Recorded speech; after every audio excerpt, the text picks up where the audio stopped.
కీర్తనలు 34వ సంకీర్తనలో ఉన్నటువంటి కొన్ని మాటలు మీతో మాట్లాడతాను. మొదటి వచనం నుంచి మనం గమనించినట్లయితే, నేనెల్లప్పుడూ యెహోవాను సన్నుతించదను, నిత్యము ఆయన కీర్తి నా నోట ఉండెను. చాలండి. ఈ 34వ సంకీర్తన యొక్క ముఖ్య ఉద్దేశం, దావీదు కీర్తనలు రాస్తున్నప్పుడు ఏదో ఒక ఉద్దేశాన్ని కలిగి ఉంటాడు. అయితే మొదటి వచనంలో తన ఉద్దేశాన్ని చెప్పాడు, ఎందుకు ఈ కీర్తన రాస్తున్నాడు. ఇది దావీదు అబీమెలెకు ఎదుట ఎర్రివాని వలె ప్రవర్తించి అతని చేత తోలువేయబడిన తర్వాత రచించిన కీర్తన. ఆ కీర్తనలో మొదటి భాగంలో ఉందంటే, నేను ఎల్లప్పుడూ యెహోవాను సన్నుతించుదును, నిత్యము ఆయన కీర్తి నా నోట ఉంటుంది. ఎల్లప్పుడూ నేను దేవుని స్తుతిస్తున్నాను, ఎల్లప్పుడూ దేవుని ఆరాధిస్తున్నాను, నిత్యము ఆయన కీర్తి నా నోట ఉంటుంది. ఎందుకు దావీదు నేను ఎల్లప్పుడూ దేవుని కీర్తిస్తున్నాను, నేను ఎల్లప్పుడూ దేవుని నా నోట కీర్తి ఉంది అంటున్నాడు? ఎందుకు స్తుతించాలి దావీదు? ఎల్లప్పుడూ ఎందుకు దేవుని ఆరాధించాలి? నిత్యము ఆయన కీర్తి ఆయన నోట ఉంటుంది అనే మాటను ఎందుకు చెప్పాడు అనేది ఒక 7 భాగాలు ధ్యానం చేద్దాం. ఎందుకు స్తుతించాలి, కారణం, ఏ కారణాన్ని బట్టి స్తుతించాలి అంటే 4వ చరణాన్ని ఒకసారి చూద్దాం. 34వ అధ్యాయం 4వ చరణంలో ఉన్నటువంటి మాట, నేను యెహోవా యొద్ద విచారణ చేయగా ఆయన నాకు ఉత్తరం ఇచ్చెను, నాకు కలిగిన భయములన్నింటిలో నుండి ఆయన నన్ను తప్పించెను. ఎందుకు నేను స్తుతించాలంటే, మొట్టమొదట నా ప్రార్థనకు జవాబు దొరికింది. ఎందుకు స్తుతించాలి నేను? నా ప్రార్థనకు ఏం దొరికింది?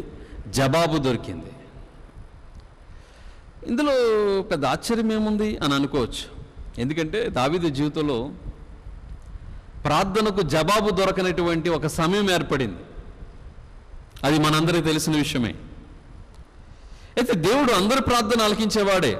చిన్నవాడిని చేసే ప్రార్థన దేవుడు వింటాడు, అదేవిధంగా చిన్నపిల్లలు చేసే ప్రార్థన దేవుడు వింటాడు, కాకుల యొక్క ప్రార్థనలు వింటాడు దేవుడు, అదేవిధంగా పక్షుల యొక్క ప్రార్థన. ఎవరు అంటే ఏ జీవి దేవుని స్తుతించినా, ఏ జీవి దేవుని ఆరాధించినా, ఏ జీవి దేవుని ప్రార్థన చేసినా ప్రార్థన దేవుడు వినేవాడే. అయితే ఇక్కడ ప్రాముఖ్యంగా ఒక అనుభవాన్ని చెప్తున్నాడు. ఏంటంటే, బెత్షెబా విషయంలో ఒకసారి దేవుని దగ్గర మొరపెట్టాడు, ప్రార్థన చేశాడు. ఎలా ప్రార్థన చేశాడంటే, ప్రభా నా కుమారుని బ్రతికించమని దావీదు అడిగాడు, కానీ దావీదు ప్రార్థనకు జవాబు రాలా. కాబట్టి ఈ విషయాన్ని మనం బాగా గమనిస్తే, ఎందుకు ఆయన ఈ ప్రార్థన అనుభవం వచ్చిందంటే, మొట్టమొదటగా ఆ ప్రార్థనకు వచ్చే ఆటంకాలు ఏంటంటే, మొట్టమొదట పాపము మనలో ఉంటే మన ప్రార్థన ఒక్కొక్కసారి దేవుని సన్నిధికి చేరదు. అంటే 9వ సంకీర్తనలో, నేను నీ వైపు చూస్తున్నాను, నీ వైపు నా చేతులు ఎత్తుతున్నాను, నువ్వు నన్ను చూడటం లేదు, నా చేతులను చూడటం లేదు, అంటే సంథింగ్ ఇలాంటి విషయాలు ఎన్నో ఉంటాయి. రక్షింప నేరకుండినట్లు ఆయన హస్తము కొరచ కాలేదు, వెన నేరకుండినట్లు ఆయన చెవులు మందం కాలేదు. అయితే నీకును నాకును మధ్య ఏమున్నాయట? దోషములు అడ్డుగోడలుగా ఉన్నాయి, పాపములు అడ్డుగోడలుగా ఉన్నాయి. దీనిని బట్టి దేవుడు ఏం చేస్తున్నాడంటే, మన ప్రార్థన దేవుడు ఆలకించట్లేదు. అయితే ఇప్పుడు దావీదు దేవుని స్తుతిస్తున్నాడు. ఎందుకు స్తుతిస్తున్నాడంటే, నా ప్రార్థన దేవుని సన్నిధికి చేరింది, నా ప్రార్థనకు జవాబు దొరికింది. దేవుని సన్నిధికి చేరడం వేరు ప్రార్థన, ఆ ప్రార్థనకు జవాబు దొరకడం వేరు, ఆ ప్రార్థనకు ప్రతిఫలం దొరకడం వేరు. అయితే ఎందుకు ప్రతిఫలం దొరకదు? ఎందుకు ప్రార్థన దేవుడు ప్రతిఫలం ఇవ్వడు? ఎప్పుడైనా ఆలోచించామా? చాలాసార్లు అనుకుంటాం మన ప్రార్థనలకు వెంటనే ప్రతిఫలం వస్తుంది, ఒక్కొక్కసారి మన ప్రార్థనలకు ప్రతిఫలం రాదు. కారణం ఏంటంటారు? ప్రాముఖ్యంగా ఏంటంటే, మనము దేవునికి లోబడి ఉండలేకపోవడానికి కూడా కారణం, విధేయత లేకపోవడానికి కూడా కారణం. ఒకసారి బైబిల్ గ్రంథంలో సమూయేలు మొదటి గ్రంథం 14వ అధ్యాయం 37వ వచనంలో ఉన్నటువంటి భాగాన్ని ఒకసారి చూద్దాం. సౌలు ఫిలిష్తీయుల వెనుక నేను దిగిపోయిన ఎడల నీవు ఇశ్రాయేలీయుల చేతికి వారిని అప్పగింతువా అని దేవుని యొద్ద విచారణ చేయగా ఆ దినమున ఆయన అతనికి ప్రత్యుత్తరం ఇవ్వలేదు. సౌలు ప్రార్థనకు దేవుడు ప్రత్యుత్తరం ఇవ్వలేదు అని వాక్యం రాయబడింది ఇక్కడ. ఎందుకు సౌలు ప్రార్థనకు దేవుడు ప్రత్యుత్తరం ఇవ్వలేదు? కారణం ఏంటి అంటే, అతడు దేవునికి లోబడి ఉండలేకపోవడం ద్వారా. ఈ వాక్యం వింటున్న మీ జీవితంలో కూడా చాలాసార్లు దేవుని నిందిస్తుంటాం, అయ్యో నా ప్రార్థన దేవుడు వినలేదు అని. చాలాసార్లు మన ప్రార్థనలకు జవాబులు రాకపోతే దేవుని సేవకులను ఒక్కొక్కసారి అంటుంటాం. లోపం ఎక్కడుందంటే మన దగ్గర ఉంది. నువ్వు దేవుని వాక్యాన్ని, దేవుని ఆజ్ఞలను నువ్వు అనుసరిస్తే, దాని ప్రకారం నువ్వు నడిస్తే తప్పనిసరిగా దేవుడు మన ప్రార్థనలను దేవుడు ఆలకిస్తాడు. మన ప్రార్థనలకు ఆయన ప్రత్యుత్తరం ఇస్తాడు. సౌలు లోబడే జీవితం లేదు, సౌలుకి లోబడే మనసు లేదు, విధేయత కలిగిన మనసు లేదు. అందుకే సౌలు దేవుని ప్రార్థన చేస్తే దేవుడు ఏమి ఇవ్వలేదట, ప్రత్యుత్తరం ఇవ్వలేదు. అతను జవాబు ఇవ్వలేకపోయాడు గల కారణం అదే, లోబడలేకపోవడమే. అందుకే మళ్ళీ 34వ అధ్యాయంలోనికి వచ్చేస్తే మనం కీర్తన గ్రంథం 17వ వచనం అంటాడు, నీతిమంతులు ప్రార్థన చేయగా దేవుడు వారి ప్రార్థన ఆలకిస్తాడట. అంటే దేవుడు నీతిమంతుల ప్రార్థన ఆలకిస్తాడు, వాక్యానుసారంగా జీవించిన వారి ప్రార్థన ఆలకిస్తాడు. సో ఈరోజు మనమందరం మన గృహాల్లో ఒక ప్రార్థన వీరులుగా ఉండాలి. కారణం ఏంటంటే ఇప్పుడు మనం ఉన్నటువంటి పరిస్థితులను బట్టి, ఈ పరిస్థితులను జయించాలంటే మన దగ్గర ఒక గొప్ప ఆయుధం ఉంది. ఏంటి ఆయుధం అంటే ప్రార్థనా శక్తి అనే ఆయుధం. ఈ ప్రార్థనా శక్తి అనే ఆయుధం ఏదో కొంతమంది చేస్తే కాదు, నువ్వు చేయాలి, నేను చేయాలి. మనందరం కలిసి ప్రార్థన చేస్తే తప్పనిసరిగా ఈ భయంకరమైనటువంటి విపత్తు నుంచి మనందరికీ కూడా విడుదల కలుగుతుంది, విమోచన కలుగుతుంది, గొప్ప సహాయం జరుగుతుంది. ఎందుకంటే ఆయన ప్రార్థన ఆలకించే దేవుడే, అందరు ప్రార్థన ఆలకిస్తాడండి. మనం ప్రతి సంవత్సరం 40 దినాలు ఉపవాస ప్రార్థన పెట్టుకుంటాం. నాకు బాగా తెలుసు, ఒక 4-5 సంవత్సరాలు వెనక, అంటే సంవత్సరాల క్రితం అనుకుంటా, లాస్ట్ మినిట్లో ఒక తల్లి, ఒక అన్యురాలు చర్చికి వచ్చింది. వచ్చి ఒక సాక్ష్యం చెప్పింది.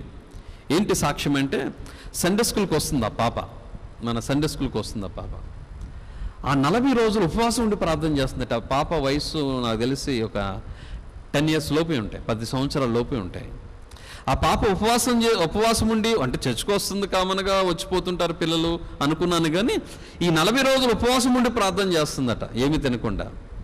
వాళ్ళ తల్లి వచ్చి ఆ రోజు సాక్ష్యం చెప్తుంది, మా పాప అండి ఏమీ తినకుండా ప్రార్థన చేసిందండి. దేని ప్రార్థన చేసిందమ్మా అంటే, వాళ్ళ నాన్నగారు తాగుబోతు, భయంకరంగా తాగేవాడు, ఇల్లు పట్టించుకునేవాడు కాదు. వాళ్ళమ్మ చాలా అనారోగ్యంతో మంచాన్ని పడి ఉంది. ఈ పరిస్థితిని బట్టి దీన్ని మార్చగలిగిన వాడు దేవుడు, నా దేవుడు అందరి ప్రార్థన ఆలకిస్తాడని ఆ చిన్నారి హృదయం ఎందుకో తనలో ఒక ప్రేరేపణ కలిగింది, ఉపవసించింది. ఈ 40 రోజులు పెద్దలతో పాటు తను కూడా ఉపవసించి ప్రార్థన చేస్తే ఇంకా 10 రోజులు, 8 రోజులు ఉన్నాయండి ప్రార్థన ముగింపుకి. అప్పటికి తన తండ్రి మారాడట, తాగుడుకు దూరం అయిపోయాడట. దేవునికి స్తోత్రం, హల్లెలూయా. తన తల్లి కూడా ఆరోగ్యంగా తిరగలుగుతుంది. ఆ 10 రోజులు చక్కగా దేవుని మందిరంలో ఆ ప్రార్థనలో తను కూడా కూర్చోగలిగింది. ఎందుకంటే దేవుడు చిన్నవాడైనటువంటి సమూయేలు ప్రార్థన దేవుడు ఆలకించలేదా? ఇస్మాయేలు, హాగరు అరణ్యంలో ఇస్మాయేలు ప్రార్థన దేవుడు ఆలకించలేదా? ఆయన ప్రార్థనకు జవాబిచ్చే దేవుడు. అందుకే దావీదు తన హృదయంలో నుంచి సంతోషం, తన హృదయంలో నుంచి ఆనందం ఏంటంటే, నాకు ఏం దొరికింది? ప్రార్థనకు జవాబు దొరికింది. 2 విషయాన్ని ధ్యానం చేద్దాం. ఎందుకు మన ప్రార్థన అంటే దావీదు ఎందుకు దేవుని స్తుతించాలి అంటున్నాడంటే 34వ అధ్యాయం 4వ వచనాన్ని, నేను యెహోవా యొద్ద విచారణ చేయగా ఆయన నాకు ఉత్తరం ఇచ్చెను, నాకు కలిగిన భయములన్నింటిలో నుండి ఆయన నన్ను తప్పించెను. రెండవది భయము తొలగిపోయింది. రెండోది ఏంటి? భయము తొలగిపోయింది. నేను ఇప్పటి వరకు భయపడుతూ ఉన్నాను, నేను ఎందుకు దేవుని స్తుతిస్తున్నా అంటే నాలో ఉన్నటువంటి భయం అంతా తొలగిపోయింది. భయము అనేది ప్రతి నరునికి, భయము లేనటువంటి వాడు ఈ భూలోకంలో ఎవరైనా ఉన్నాడా? ఎదిగే కొలది భయం ఎక్కువ అవుతుంటుంది. చూడండి, పెద్దవారికి ఇంకా భయం, వాళ్ళ చుట్టూ పెద్ద సెక్యూరిటీ ఉంటుంది. ఇప్పుడు బయట గన్మెన్ లేకుండా, సెక్యూరిటీ లేకుండా, పక్కని వాళ్ళకి ఏమాత్రం సహకారం లేకుండా బయటికి వెళ్ళలేరు. కారణం ఏంటంటే భయం. ఏం చేస్తారు, ఏ టైంలో ఏం జరుగుతుందో అని. ఎదిగేకూడదు అంటే భయపడినటువంటి నరుడు ఈ భూమి మీద ఎవరు లేరు. ప్రస్తుతం ప్రపంచమంతా భయపడుతుంది. ఇప్పుడు దేనికోసం? మళ్ళీ ఈరోజు భయపెట్టిస్తున్నటువంటి కరోనా వైరస్. మనం దీన్ని భయపడవసరం లేదు. జాగ్రత్తలు తీసుకుని ప్రభుత్వ వారు మనకి ఏ జాగ్రత్తలు అయితే చెప్తున్నారు, ఎలా ఉండమని చెప్తున్నారు, ఎలా పాటించమని చెప్తున్నారు, వైద్యుల యొక్క సలహాలను అన్నిటినీ చక్కగా పాటించి నువ్వు కన్నీటి ప్రార్థన చేస్తే తప్పనిసరిగా వీటి నుంచి మనం జయాన్ని పొందుకుంటాం. భయపడుతూ ఉండడం వల్ల ఏమొస్తుంది? యోబు అంటాడు కదా, నేను ఏది వస్తుందని భయపడ్డాను అదే నా మీదకి వచ్చిందన్నాడు. యోబు జీవితంలో ఏది వస్తుందని భయపడ్డాడో అదే తన జీవితంలోకి వచ్చిందట. సో మనం దేనికి భయపడకూడదు. బైబిల్ గ్రంథం భయపడవద్దు అని ఎన్నిసార్లు రాయబడి ఉంది? ఇక ఆల్రెడీ చెప్తున్నారు చాలామంది, నాకు తెలుసు ఎవరు చెప్తారు, మీరు ఎవరు ఈ మాట చెప్తారని నాకు తెలుసు. ఎస్, ఎన్నిసార్లు రాయబడింది? వినబడుతుంది మీ వాయిస్? ఎస్, 366 సార్లు. ఎందుకు భయపడకూడదంటే ఆయన మన పక్షాన ఉన్నాడు, ఆయన గొప్ప కార్యాలు చేసేవాడు. దావీదు జీవితంలో చాలా భయాలు. ఏంటి? తన సొంత మామ తన మీద ఎప్పుడు కూడా బల్లెమును విసురుతుండేవాడు, తన చుట్టూ ఉన్నవారు, తన స్నేహితులుగా ఉండేవారు, తన కుమారుడు అబ్షలోం, అదేవిధంగా దోయాగు, అబ్నేరు, ఇలాంటి వారందరూ కూడా అతన్ని ఏం చేస్తుండేవారట? భయపెట్టిస్తుండేవారు. అతన్ని అనేక రకాలుగా యుద్ధం చేస్తుండేవారు, అతను భయపెడుతుండేవారు, అతనికి వ్యతిరేకంగా శత్రుభావాన్ని కలుగుతుండేవారు. సో అటువంటి శత్రువులు తన చుట్టూ ఉన్నప్పటికీ కూడా దావీదు ఏ విషయంలోనూ భయపడలేదు. అందుకే తను ఒక కీర్తన రాసుకున్నాడు కదా, గాఢాంధకారపు లోయల్లో నేను సంచరించినను ఏ అపాయమునకు నేను భయపడా. ఒక కీర్తన కూడా ఉంటుంది కదా, యెహోవా నా కాపరి, యెహోవా నా ఊపిరి, నాకు లేమి లేదు, లోయలలో లోతులలో యెహోవా నా కాపరి, సముద్రములో యెహోవా నా కాపరి, యెహోవా నా కాపరి, గాఢాంధకారపు లోయలలో సంచరించినను, గాఢాంధకారపు లోయలలో సంచరించినను, అపాయమేమియు కలుగదు నాకు నీవు తోడుండగా, అపాయమేమియు కలుగదు నాకు నీవు తోడుండగా, లోయలలో లోతులలో యెహోవా నా కాపరి, సముద్రములో యేసయ్య నా ఊపిరి, యెహోవా నా కాపరి. ఆమేన్, హల్లెలూయా. రేపేం జరగబోతుందనే భయం మనకు అవసరంలే. ఎందుకంటే మన గాఢాంధకారపు లోయలో సంచరించిన ఏ అపాయం మన చుట్టూ ఉన్నా కూడా దేవుడు వాటి నుంచి మనకు విడుదలని ఇవ్వగలిగిన దేవుడు. అందుకే దేవుని ఒక వాక్యం రాయబడుతుంది కదా, భయపడకము, నేను నీతో సదాకాలము మీతో ఉన్నాను. ఎస్, ఆయన మనతో సదాకాలం ఉండే దేవుడు, మనతో ఉండేవాడు, మన మధ్య ఉండేవాడు. ఓకే, 3 విషయాన్ని చెప్తాను. ఎందుకు దావీదు దేవుని స్తుతించాడు? నా నోట దేవుని కీర్తి ఉంటుంది అన్నాడంటే ఈ 34వ సంకీర్తన 6వ చరణంలో ఉన్నట్టుంది. ఈ దీనుడు మొరపెట్టగా యెహోవా ఆలకించును, అతని శ్రమలన్నిటిలో నుంచి అతనిని రక్షించను, అతని శ్రమలన్నిటిలో నుంచి అతనిని రక్షించను. అంటే 3వది, నా శ్రమ తొలగిపోయింది.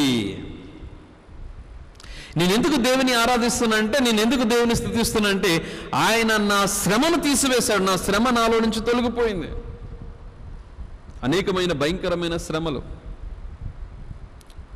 మన జీవితాల్లో, శ్రమలు అనే సహజం. శ్రమలు అందరికీ వస్తాయి. దేవుని యందు భయభక్తులు కలిగిన వారికి వస్తాయి, దేవుని యందు భయభక్తులు లేని వారికి వస్తాయి. కానీ దేవుని యందు నమ్మకం ఉన్నవారు తప్పనిసరిగా శ్రమలు వారి దగ్గర నుంచి తొలగిపోతాయి. శ్రమలు ఎదుర్కొనే శక్తి దేవుడిస్తాడు, శ్రమలో విజయాన్ని పొందుకుంటారు. ఆ శ్రమలను బట్టి మేలును కూడా వారు అనుభవిస్తారు. శ్రమలు సహజం. శూనేమిరాలు ఉందండి బైబిల్ గ్రంథంలో. ఆమెకు మొట్టమొదట పిల్లలు లేరు. దేవుని సేవకుడు ప్రార్థించగా దేవుడు పిల్లలను ఇచ్చాడు, బాబునిచ్చాడు. పుట్టిన పిల్లవాడు మళ్ళా చనిపోతాడు, మృతి చెందుతాడు. ఇంకొక శ్రమ. పుట్టాడు అనే సంతోషం కొంతసేపు అయిపోయిన తర్వాత మరణిస్తాడు. మళ్ళా ప్రవక్తను ఆశ్రయిస్తే మళ్ళా ఆ కుమారుడు ఏమవుతాడు? బ్రతుకుతాడు. మరొక శ్రమ, ఆమె కరువు వస్తుంది, తినడానికి ఆహారం లేని కరువు. మళ్ళా దేవుని సేవకుడు వెళ్ళి దేవుని ఆశ్రయిస్తే ఆ శ్రమ నుండి దేవుడు ఏం చేస్తాడు? ఆ కరువు నుంచి విడుదల. అంటే ఒక అద్భుతం జరిగిన, ఒక మేలు జరిగిన ముందు మన జీవితంలో ఎన్నో శ్రమల కాలాలు మన జీవితంలో వస్తాయి. ఇప్పుడు మనం ఎదుర్కొంటున్నటువంటి శ్రమల కాలంలో ఉండడానికి కాదు, ఈ శ్రమల కాలం మన జీవితంలోంచి దేవుడు తప్పించగలిగాడు. ఆయన తప్పిస్తాడు. తప్పించి మన జీవితంలో గొప్ప విజయాన్ని దేవుడిస్తాడు. శ్రమ కొంతసేపే. నేను చాలాసార్లు చెప్తుంటాను, ప్రసవ వేదన పడుతున్న స్త్రీ ఉండి, గర్భిణీ స్త్రీ, ఆ ప్రసవ వేదన పడుతున్నప్పుడట బిడ్డని కనేటప్పుడు అనుకుంటుందట, అయ్యో ఈ జీవితం ఇంతటితో ఆపేస్తే బాగుంటుంది, ఈ భరించలేకపోతున్నాను అనుకుంటుందట, ఆ శ్రమ భరించలేక. కానీ ఆ బిడ్డ బయటకు వచ్చిన తర్వాత తన కళ్ళ ముందు కనబడిన తర్వాత ఆ ముందు పడిన ప్రసవ వేదన బాధంతా మర్చిపోయి తన ముఖంలో ఆనందాన్ని ఇస్తున్నాడు.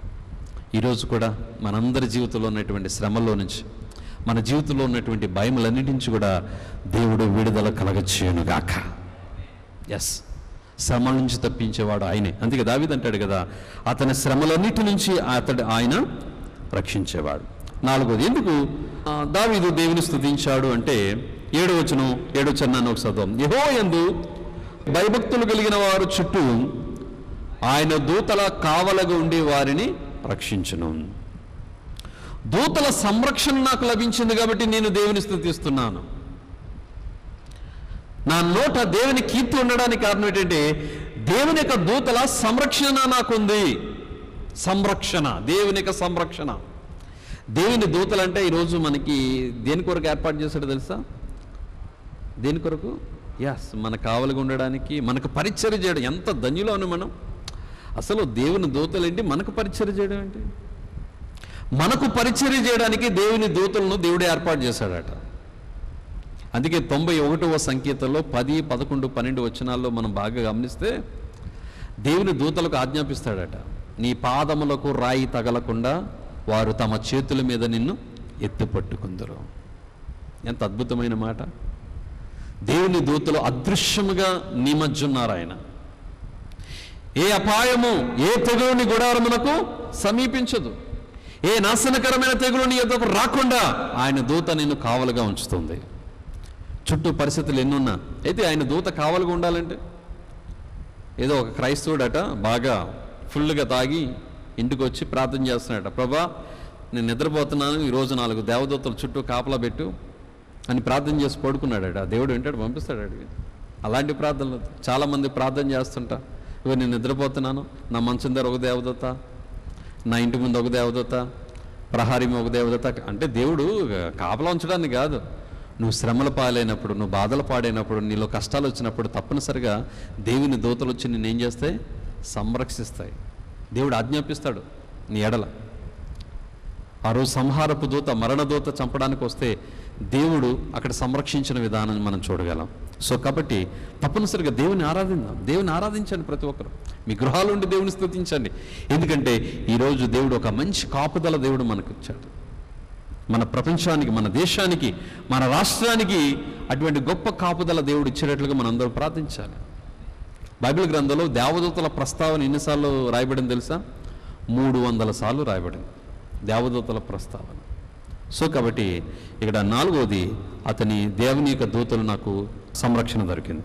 5వది మనం చూసినట్లయితే 9వ వచనం, యెహోవా భక్తులారా ఆయన యందు భయభక్తులు కలిగి ఉండి, ఆయన యందు భయభక్తులు కలిగి ఉంచే వారికి ఏమీయు కొదువులేని జీవితం ప్రసాదించినందుకు. 5వ పాయింట్ ఏంటంటే కొదువులేని జీవితం. కొదువులేని జీవితం అంటే నీ జీవితంలో ఏ విధమైనటువంటి కొదువు లేకుండా, నీ జీవితంలో ఏ విధమైనటువంటి లేమి లేకుండా అన్ని సమృద్ధిని దేవుడు ఇస్తాడు. కొదువులేని జీవితాన్ని కరువులో దేవుడు సంరక్షించాడు ఆయన బిడ్డలను. అయితే ఎవరికి అటువంటి సంరక్షణ ఉంటుందంటే ఇక్కడ భయం రాయబడింది, యెహోవా యందు భయభక్తులు ఉంచినవాడు. అంటే భయము ప్లస్ భక్తి రెండు ఉండాలి. భయము భక్తి ఆయనలో ఉంటే మన కొదువులేని జీవితం ఉంటుంది. భయం ఒకటి ఉంటే సరిపోదు, భక్తి ఒకటి ఉంటే, భయము భక్తి ఉండాలి. ఆయనను వెంబడించే వారుగా ఉండాలి, భయభక్తులు కలిగి ఆయనను అనుసరించే వారుగా ఉండాలి. ఆయన గొర్రెలుగా మనం ఉండాలి. అందుకే నా గొర్రెలు నా స్వరాన్ని వింటాయి. అంటే ఆయన స్వరాన్ని వినే గొర్రెలుగా, ఆయనను వెంబడించే గొర్రెలుగా మనం ఉండాలి. అందుకే ఎప్పుడు గొర్రెలను చూడండి, యజమాని ఏం చేస్తుంటే వెంబడిస్తుంటే. ఈ మధ్య ఒక చిన్న వీడియో చూస్తానండి. ఆ యజమానుడు ఏం చేస్తాడంటే, గొర్రెలు మేపే యజమానుడు రకరకాలుగా తిరుగుతున్నాడు, అటు తిరుగుతున్నాడు, ఇటు తిరుగుతున్నాడు, అటు తిరుగుతున్నాడు. గొర్రెలు కూడా వస్తున్నాయి. ఒక పెద్ద అగ్ని ఉందండి, అంటే పెద్ద గడ్డి వేసి ఏం చేశారంటే దాన్ని అంతా మంట పెట్టాడు. ఈ ముందు నడిచే కాపరి ఏం చేశాడంటే దాన్ని దాటాడు. అగ్ని పెరుగుతుంది ఇంకా, అంటే అది ఇంకా పైకి ఎగురుతుంది. ఎగురుతున్నప్పుడు ఒక గొర్రె అయ్యో అగ్ని ఉంది, నా యజమానుడు వెళ్ళిపోయాడు కాబట్టి నేను కూడా ఏం చేయాలి, అక్కడ ఆడిపోకూడదు, వేరే రూట్లో రాకూడదు. ఏ రూట్లో అయితే నన్ను నడిపిస్తున్నాడో అదే రూట్లో నువ్వు రావాలని అది కూడా ఎగురుతున్నాయి. అవి కూడా ఎగిరి గంతులేసి పైకి వస్తున్నాయి. చాలా ఆశ్చర్యపోయాను. ఒక్కటి కూడా మిగలలేదు. ఆల్మోస్ట్ వాళ్ళు ఎన్ని గొర్రెలు అన్నీ కూడా బయటకు వచ్చినాయి. అందుకే దేవుడు ఈరోజు మనము ఆయన పోల్చిన విధానం అంతే. ఆయన మన కాపరి, మనం ఆయన బిడ్డలం. ఆయన స్వరాన్ని వినాలి, ఆయన వెంబడించాలి. ఆయన వెంబడించినట్లయితే, ఆయన యందు భయభక్తులు కలిగినట్లయితే మనకు కొదువే ఉండదు. అందుకే దావీదు కృతజ్ఞతతో దేవుని స్తుతిస్తున్నాడు. ఏంటంటే నాకు కొదువు లేని జీవితాన్ని ఇచ్చాడు.